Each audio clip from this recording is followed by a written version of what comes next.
For centuries, sailors have told stories of creatures that ruled the sea, so vast they could shatter ships, so ancient they seemed older than humanity itself. They called it Leviathan. But was it only a myth? Or did something real once hide beneath the waves?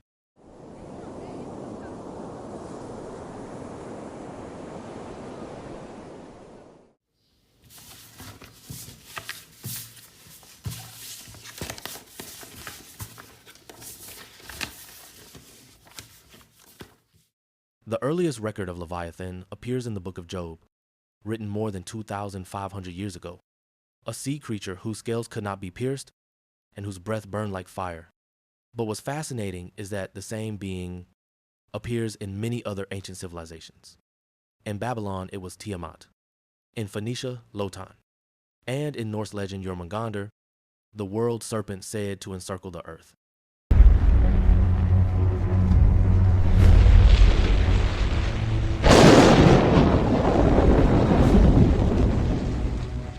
Separated by oceans, these civilizations never met, yet all describe the same being.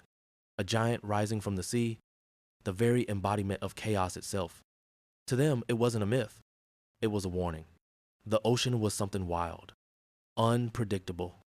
And to ancient sailors, the sea was alive.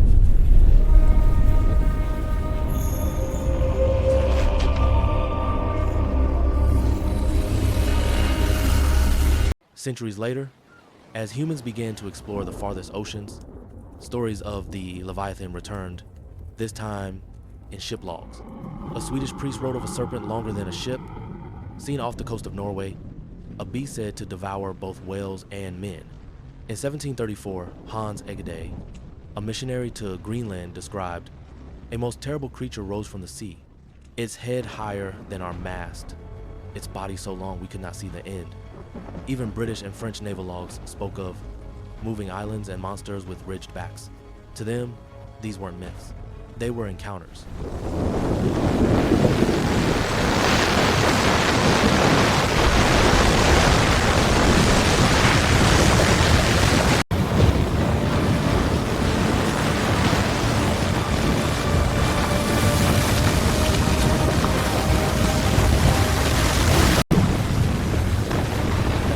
Easy, steady, by the saints.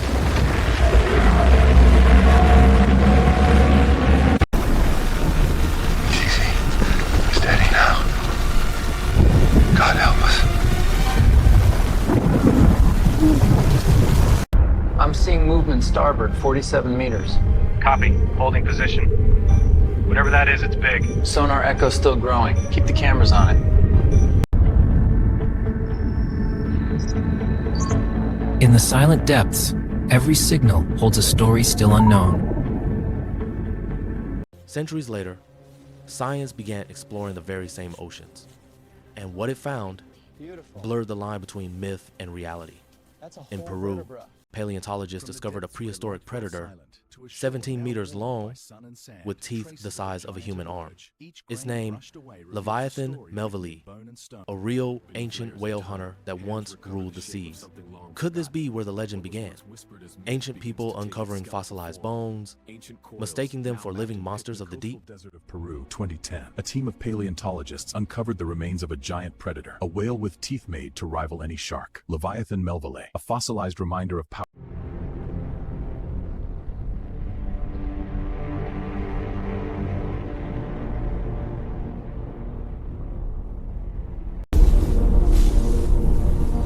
Millions of years, and it's still telling its story.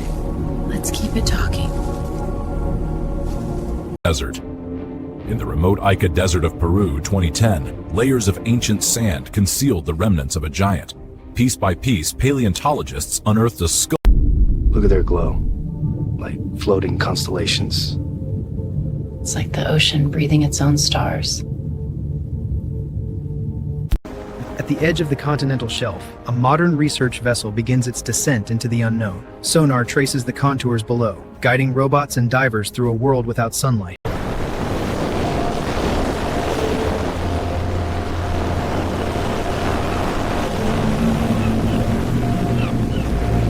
On maps once haunted by serpents and dragons, we cast new lines into the same restless seas. Instruments replace inked imaginings, yet the wonder endures, chasing ancient mysteries. But the mystery isn't over. Even with today's technology, over 80% of Earth's oceans remain unexplored. Modern sonar sometimes detects echoes from something too large to explain. Some sounds like the bloop have puzzled scientists for years. Not long ago, the giant squid was considered a myth until we found it was real. So what else might still be hiding in the dark? That's a big return. And it's getting stronger. Far below the Pacific surface lie Earth's deepest scars. The Mariana Trench plunges nearly 11 kilometers. Southward, the Tonga Trench carves a similar abyss, while east of the Philippines, another chasm.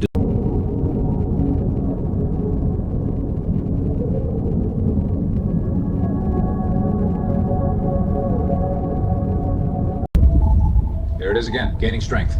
That return's huge. It's crossing all three arrays. Velocity under a knot. Whatever it is, it's moving slow, deliberate. I'm picking up the low band again. Amplitude rising. Pulse vibrating. It's right beneath us.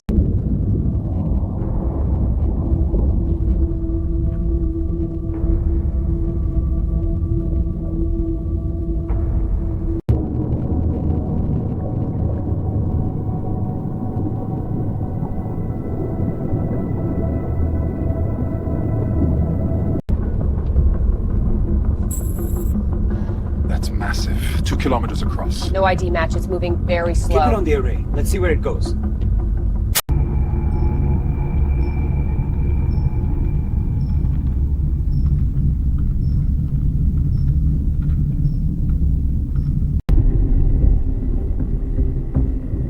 Contact holding steady. Massive, slow moving. Logging as unidentified object at 10,806 meters.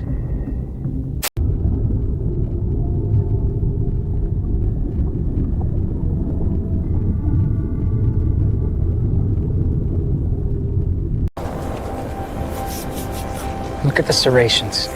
It's perfect. Like it was waiting for us. 2 million years of silence, and now we get to hold it. For centuries it lived in our stories. Part monster, part myth. But here, beneath the desert sun, its tooth rises from the sand. The real Leviathan returned to the sea. Beneath centuries of sand, the legend takes form. Stone and bone where myth once roamed. The real Leviathan, uncovered by human hands. Laser sweep is steady, reflective markers are reading clean. Good, the mesh is filling in nicely. Scale that tooth at 356 millimeters. Logged, that makes it just over 36 centimeters. Incredible. 17 meters of predator, and we're holding.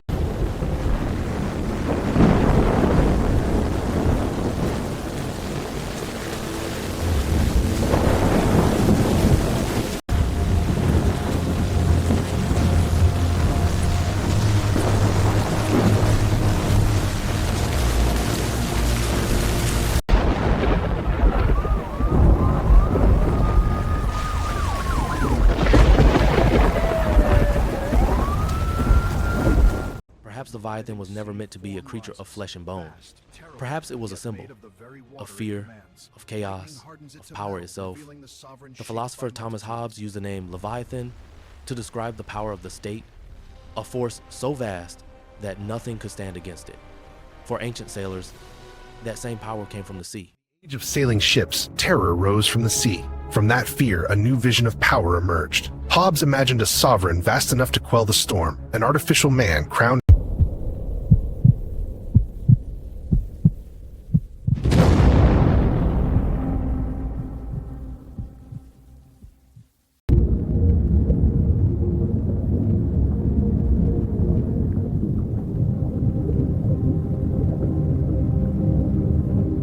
Could myths be memories, ancient encounters passed down through generations? Or are they reflections of our own fear of what hides beneath the waves? Until the ocean floor is fully mapped and every creature within it known, Leviathan will remain both a legend and a possibility. It deserves that.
Sonar's picking up something large, moving off the port side. No defined outline, just mass. Lights catching on what looks like scale or armor.